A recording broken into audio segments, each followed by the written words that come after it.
گزارش ہے ایک مرتبہ اور سورہ الحمد اور 3 مرتبہ سورہ قل هو اللہ کی تلاوت فرمائیں اور اس کا ثواب ہدیہ فرما دیں مرحومہ محترمہ مکرمہ معظمہ عطیہ زہرا بی بی بنت نذیر حسین صاحب مرحوم کی روح۔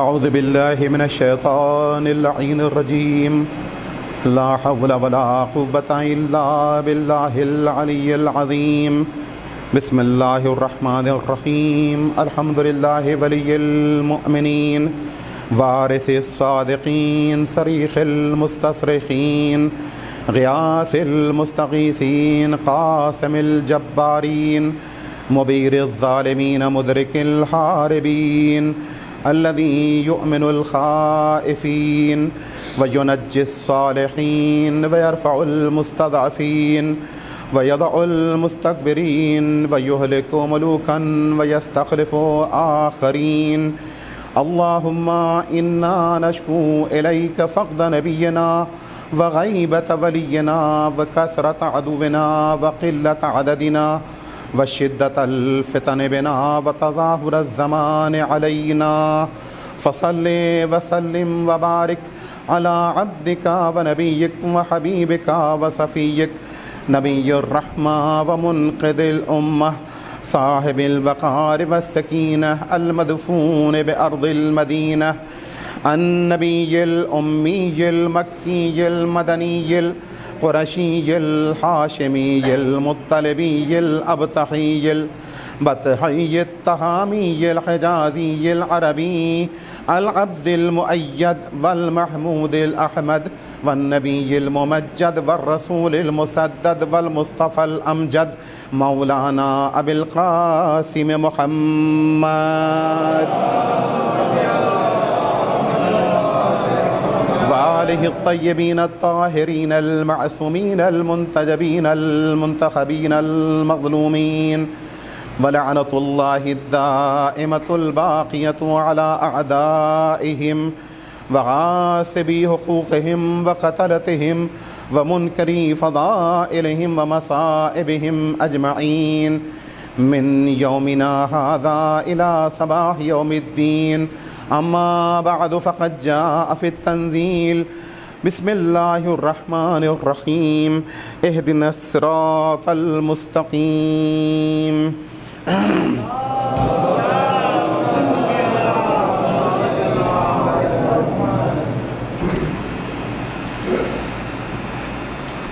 ایک مومنہ جو واقعاً اپنے اندر ایمان کے اوصاف رکھتی تھی، اسی کے اصالہ ثواب کی یہ مجلس ہے، مجلس چہلم کے عنوان سے، اور ہم اور آپ اس مجلس میں شرکت کے لیے یہاں آئے ہیں تاکہ دوہرے حقوق جو ہماری گردنوں پہ عائد ہوتے ہیں ہم انہیں ادا کر سکیں۔ ایک حق مرحومہ کا تھا اور دوسرا حق ان کے فرزندان اور پسماندگان کا۔ مرحومہ کی تربیت روح کی غرض سے آپ تشریف لائے ہیں اور ان کے پسماندگان اور فرزندان کی تسکین اور تعزیت کے سلسلے میں. یہ خالص دینی اور اسلامی پہلو ہے جس کا شریعت اسلامیہ سے اور تعلیمات اہل بیت سے گہرا تعلق ہے. اور اسی لیے میں آپ کی خدمت میں یہ بات عرض کرتا چلوں کہ ہمارے معاشرے میں، ہمارے ہندوستانی سماج میں بہت سی باتیں ہیں جن کا تعلق صرف اور صرف رسم و رواج سے ہو کے رہ گیا ہے.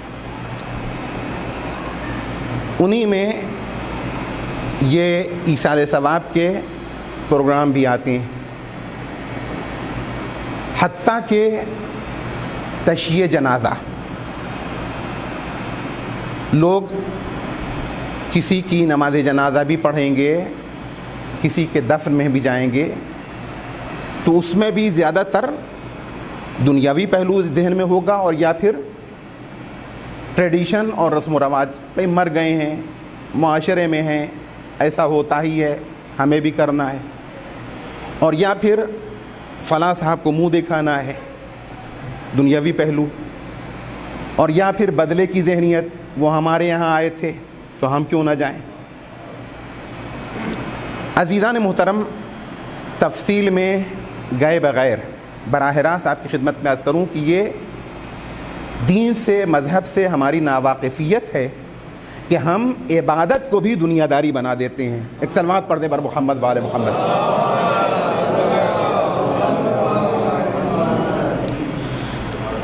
کیوں؟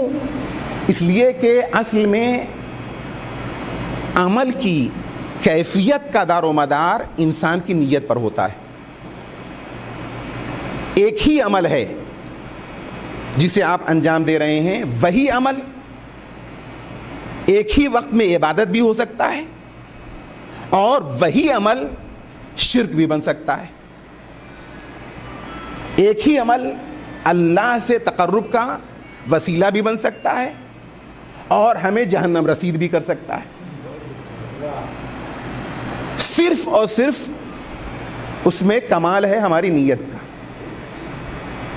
یعنی ہم زندگی میں معمولی سے معمولی کام بھی انجام دیں، لیکن اس کام کو اگر ہم چاہیں تو اپنی نیت سے عبادت بھی بنا سکتے ہیں، اور اس کام کو ہم چاہیں تو اپنی نیت سے جرم و گناہ بھی بنا سکتے ہیں.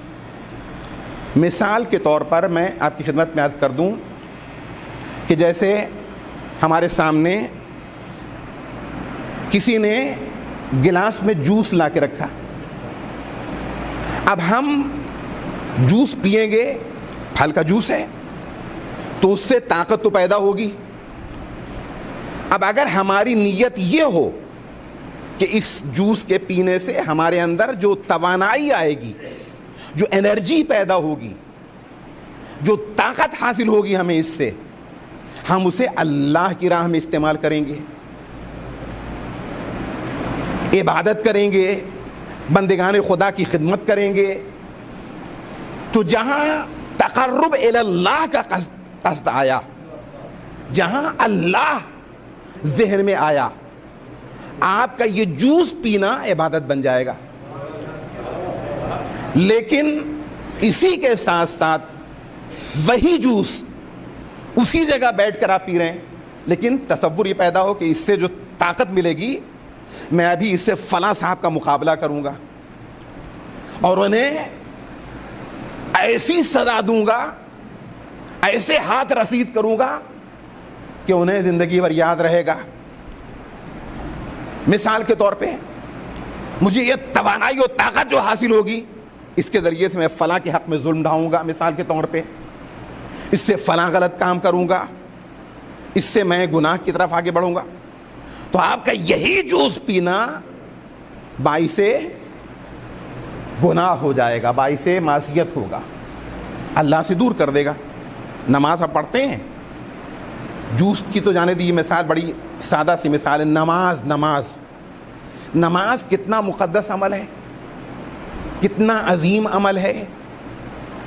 فروع دین میں سر فہرست، نماز فروع دین میں سر فہرست ہے، اور نماز کو دین کا رکن اور ستون کہا گیا ہے۔ رکن اور ستون آپ سمجھتے ہیں؟ پلر، کوئی بھی عمارت چاہے وہ آج کے ہی دور میں کیوں نہ تعمیر ہو، پلر کا ہونا ضروری ہے۔ ستون کے بغیر، رکن کے بغیر، کھمبے کے بغیر کوئی عمارت تعمیر نہیں ہو سکتی۔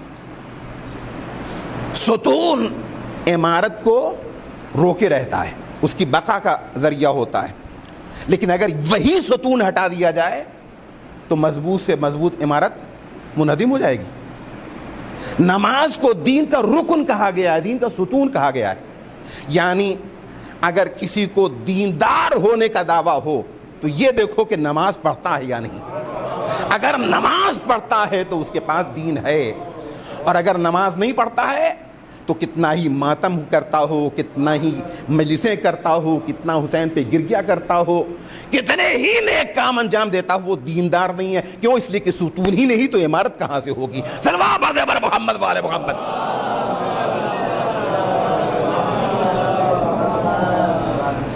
اور اسی کے ساتھ ساتھ معصومین نے ہمیں نماز کی اہمیت کے سلسلے میں یہ بھی بتا دیا ہے کہ لا تنالو شفاعتنا مستخفا بالصلاۃ، ہماری شفاعت نماز کو معمولی سمجھنے والے انسان کو حاصل نہیں ہو سکتی، اسے ہرگز ہماری شفاعت نہیں مل سکتی جو نماز کو ترک نہ کرتا ہو، نماز کو معمولی سمجھتا ہو، اہمیت نہ دیتا ہو، امپورٹنس نہ دیتا ہو۔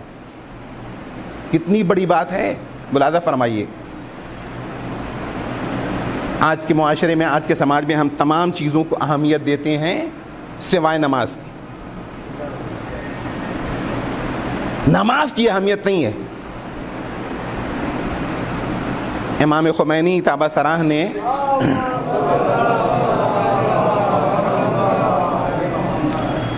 اسی سلسلے میں ایک مرتبہ نصیحت کرتے ہوئے ایک جملہ ارشاد فرمایا تھا کہ بنماز نہ گو کارداری، نماز یہ نہ کہو کہ مجھے کام ہے، اسی کی شرح کر دوں، نماز سے یہ نہ کہو کہ مجھے دفتر جانا ہے، نماز سے نہ کہو کہ مجھے مارکیٹنگ کرنا ہے، نماز سے نہ کہو کہ فلاں صاحب ملنے آئے ان سے ملاقات کرنا ہے۔ پھر نماز سے کیا کہو؟ نماز سے کچھ نہ کہو، باکار بگو نماز داری میخوانی، نماز سے نہ کہو مجھے کام ہے، کام سے کہو کہ مجھے نماز پڑھنا ہے۔ صلوات بر محمد وآل محمد۔ ہماری سچویشن کیا ہے؟ ہم ہر کام کو نماز پر فوقیت دیتے ہیں۔ نماز کے لیے بس لوٹا مارا جو وقت آخر میں مل گیا، یہ ان لوگوں کی بات کرو جو نماز پڑھتے ہیں، جو پڑھتے ہی نہیں ان کی بات جانے دی۔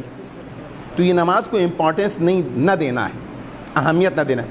چھٹے امام فرماتے ہیں لا تنالو شفاعتنا، لا تنالو شفاعتنا مستخفا بالصلاۃ۔ تارک الصلاۃ کی بات نہیں ہے، نماز نہ پڑھنے والے کی بات نہیں ہے۔ جو شخص نماز کو امپورٹنس نہ دیتا ہو، اہمیت نہ دیتا ہو، نماز کو معمولی سمجھتا ہو، سبک سمجھتا ہو، اسے ہماری شفاعت نہیں مل سکتی۔ آپ جانتے ہیں کہ ہم ان کی شفاعت کے بغیر جنت میں پہنچ سکتے ہیں؟ دنیا میں بھی ہمیں ان کی ضرورت ہے، اور آخرت میں دنیا سے زیادہ ہمیں ان کی ضرورت ہے۔ جہاں سے قبض روح کا سلسلہ شروع ہوتا ہے، ان کی ضرورت میں شدت پیدا ہوتی چلی جاتی ہے۔ جاکنی کے وقت ہمیں ان کی ضرورت ہے،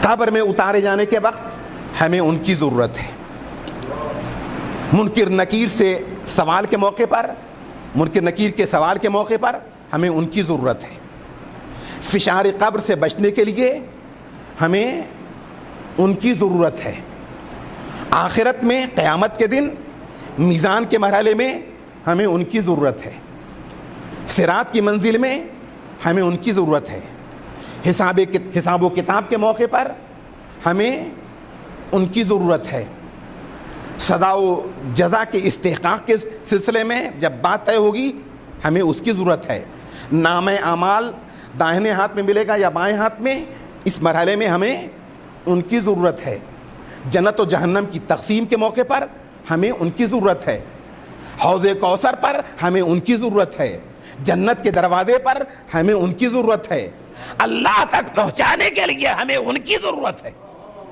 ہر قدم پر ہم ان کے محتاج ہیں، ہر قدم پر ان کی شفاعت، ان کی سفارش کے بغیر کوئی کام بننے والا نہیں ہے۔ اچھی طرح سے اس بات کو اپنے ذہن میں محفوظ کر لیجئے، ہم سب کو مرنا ہے، ہم سب کو اس دنیا سے ایک نئے دن رخصت ہونا ہے۔ البتہ یہاں پہ رک کر ایک جملہ عرض کر دوں کہ یہ وہ سبق ہے کہ جو سب سے زیادہ ریپیٹ کیا جاتا ہے، یہ درس کہ ہمیں ایک دن مرنا ہے، ہمیں ایک دن مرنا ہے، ہمیں ایک دن مرنا ہے، تقریر میں، تحریر میں، مجلس میں، پائن مجلس، ہر جگہ کثرت سے یہ بات دہرائی جاتی ہے، ہمیں ایک دن مرنا ہے، ہمیں ایک دن مرنا ہے۔ جتنا زیادہ یہ سبق دہرایا جاتا ہے، ریپیٹ کیا جاتا ہے، اتنا ہی زیادہ ہم اسے بھولتے ہیں اور فراموش کرتے ہیں۔ جی، اپنے ہاتھوں سے اپنے مردوں کو لے جائیں گے، منو مٹی کے نیچے دفن کر کے چلے آئیں گے، تھوڑی دیر کے لیے بھی شاید ہم یاد نہ رکھیں کہ ہمیں بھی اسی انجام سے دو چار ہونا ہے۔ تو بہرحال سب سے سخت مرحلہ ہے قبر کا مرحلہ، قبر کا مرحلہ سخت ترین مرحلہ ہے۔ خود موت کا مرحلہ بھی بہت بڑا مرحلہ ہے، یعنی جب انسان مرتا ہے، انسان کی روح قبض کی جاتی ہے، ہمیں درود بھیجنا چاہیے، ہمیں سلام کرنا چاہیے اہل بیت اطہار علیہم السلام کو کہ انہوں نے زندگی کے کسی پہلو کو تشنا نہیں رکھا ہے، ہر چیز روز روشن کی طرح سے آئینہ کر دی، واضح کر دیے۔ اب اگر ہم نہ سیکھیں، نہ سنیں، نہ سمجھیں، نہ یاد رکھیں تو قصور ہمارا ہے۔ معصومین نے فرما دیا ہے کہ جب انسان کی روح قبض ہوتی ہے تو اس کے دو عنوانات ہوتے ہیں۔ مثال کے ذریعے بات سمجھائیے، اگر اس کے ذریعے سے کچھ سمجھ سکتے ہو قبض روح کی کیفیت کو تو سمجھو۔ ایک کیفیت یہ ہے کہ انسان کی روح اس طرح سے اس کے جسم سے باہر آتی ہے جیسے پھول سے خوشبو نکلتی ہے۔ پھول سے خوشبو جو برآمد ہوتی ہے، اس میں خوشبو کو پھول سے باہر آنے میں یا پھیلنے میں کسی طرح کی تکلیف و اذیت کا احساس ہوتا ہے؟ بالکل نہیں۔ لیکن دوسری کیفیت بتائی ہے کہ کچھ لوگوں کی روح ایسے بھی نکلتی جیسے ببول کے درخت پر، ببول کا درخت جانتے ہیں؟ ببول کے درخت پر باریک کپڑے کو، اسے ہم ململ سے تعبیر کر لیں، باریک کپڑے کو ڈال کر کھینچ لیا جائے اور وہ تار تار ہو جائے۔ تو دونوں کیفیتیں بیان کی ہیں، جتنی لفظوں میں گنجائش ہوگی بس اتنا ہی۔ واقعاً کیسی منزل ہے وہ، اس کو سوچا بھی نہیں جا سکتا ہے۔ تو موت اور موت کے بعد قبر، جس کے بارے میں مولا کائنات نے فرمایا ہے کہ قبر یا جنت کے باغوں میں سے ایک باغ ہے اور یا جہنم کے گڑھوں میں سے ایک گڑھا ہے۔ اسے کون سی چیز جنت کے باغ میں تبدیل کرتی ہے یا جہنم کا گڑھا بناتی ہے؟ انسان کا عمل اور اس کی نیت۔ تو باہر گئے عزیزان محترم، بات زیادہ طولانی نہ ہو جائے، ہمیں اہل بیت کی قدم قدم پہ دنیا میں تو ضرورت ہے ہی ہے، مگر آخرت میں اس سے زیادہ۔ ہاں، اہل بیت نے ایک منزل ایسی ہے جس میں شفاعت کا کوئی وعدہ نہیں کیا ہے، اسے بھی ذہن میں رکھیے۔ اس کے لیے ہمیں خود اپنی پیٹھ کو مضبوط کرنا ہے، اور وہ کون ہے؟ برزخ کا مرحلہ، یعنی مرنے کے بعد سے لے کر قبر میں اتارے جانے کے بعد سے لے کر قیامت تک کا جو وقفہ ہے، یہ جو درمیانی فاصلہ ہے، غیب، برزخ کہتے ہیں غیب کو، یہ جو درمیانی فاصلہ ہے، اس درمیانی فاصلے میں، اس وقفے میں شفاعت کا کوئی وعدہ نہیں کیا گیا ہے۔ اس میں انسان ہوگا، اس کا عمل ہوگا، انسان ہوگا، اس کا عقیدہ ہوگا، انسان ہوگا، اس کا کرتوت ہوگا۔ جیسا عمل اہل بیت کی شفاعت ہمیں نہیں مل سکتی اگر ہم نماز کو معمولی سمجھتے ہوں. اب لوگ بہت زیادہ اسمارٹ ہو گئے ہیں نا, اور خاص طور پہ ہندوستان میں رہتے ہیں, تو مزاج بھی کچھ اسی طرح کا بنا ہوا ہے. اس سلسلے میں مثال دیتا ہوں, آپ کی خدمت میں عرض کر دوں. یار چھٹے امام نے فرمایا ہے نا,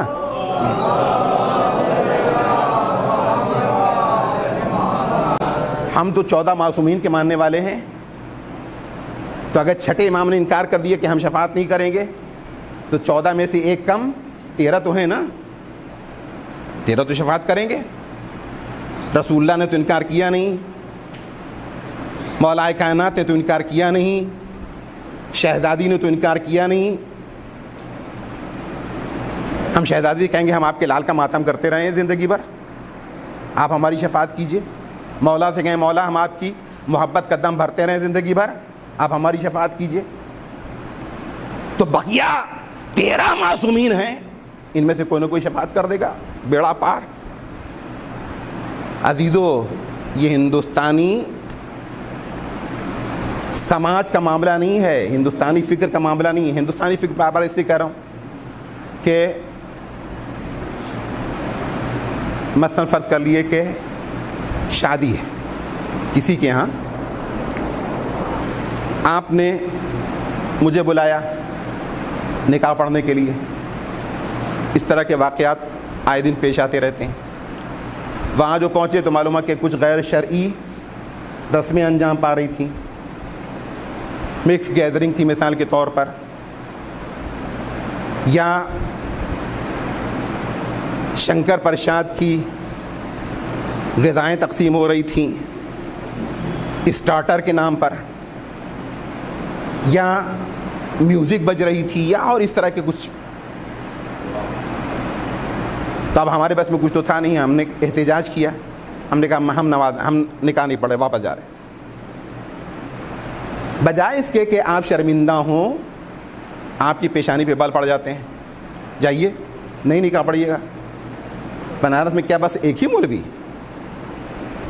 آپ نہیں نکاح پڑھیں گے فلاں والے صاحب کو بلا لیں گے, فلاں صاحب نہیں پڑھیں گے فلاں صاحب کو بلا لیں گے, بنارس والے نہیں پڑھیں گے بغل میں جونپور ہے وہاں سے بلا لیں گے, جونپور والے نہیں پڑھیں گے لکھنؤ سے بلا لیں گے.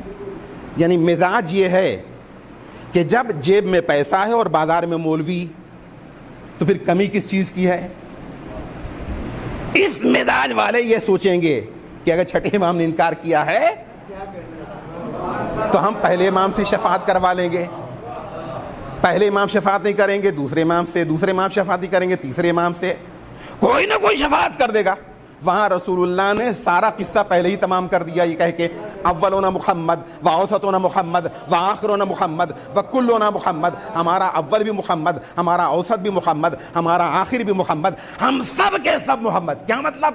جو اول کہے گا وہی اوسط کہے گا, جو اوسط کہے گا وہی آخر کہے گا, جو آخر کہے گا وہی سب کہیں گے. جو اول کرے گا وہی اوسط کرے گا, جو اوسط کرے گا وہی آخر کرے گا, جو آخر کرے گا وہی سب کریں گے. سب کا کردار ایک ہے, سب کی گفتار ایک ہے, سب کا طور ایک ہے, سب کا طریقہ ایک. ایک نے شفاعت کی ذمہ داری لی, سب شفاعت کریں گے. ایک نے شفاعت سے انکار کیا, سب انکار کریں گے. سروا بر محمد والے محمد.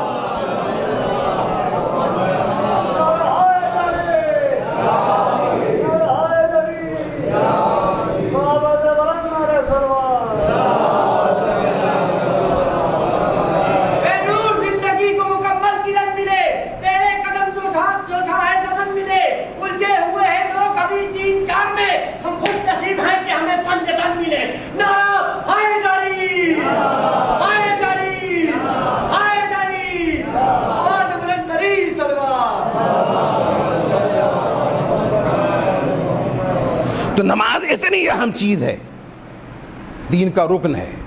نماز کی قبولیت و تمام اعمال کی قبولیت کا دار و مدار ہے. محشر میں سب سے پہلے نماز کے بارے میں پوچھا جائے گا, سب معصومین کے ارشادات, اور اسی میں آخر میں فقرہ کہ ان قبلت قبل ما سواہ, نماز قبول تو اس کے علاوہ تمام اعمال قبول. وَإِنْ رُدَّتْ رُدَّ مَا سِوَاهَا, اگر نماز رد تو اس کے علاوہ تمام اعمال رد کر دیے جائیں گے. اس نماز کو بھی آپ چاہیں تو اللہ کی عبادت بنائیں اور چاہیں تو اس کو شرک بنا لیں.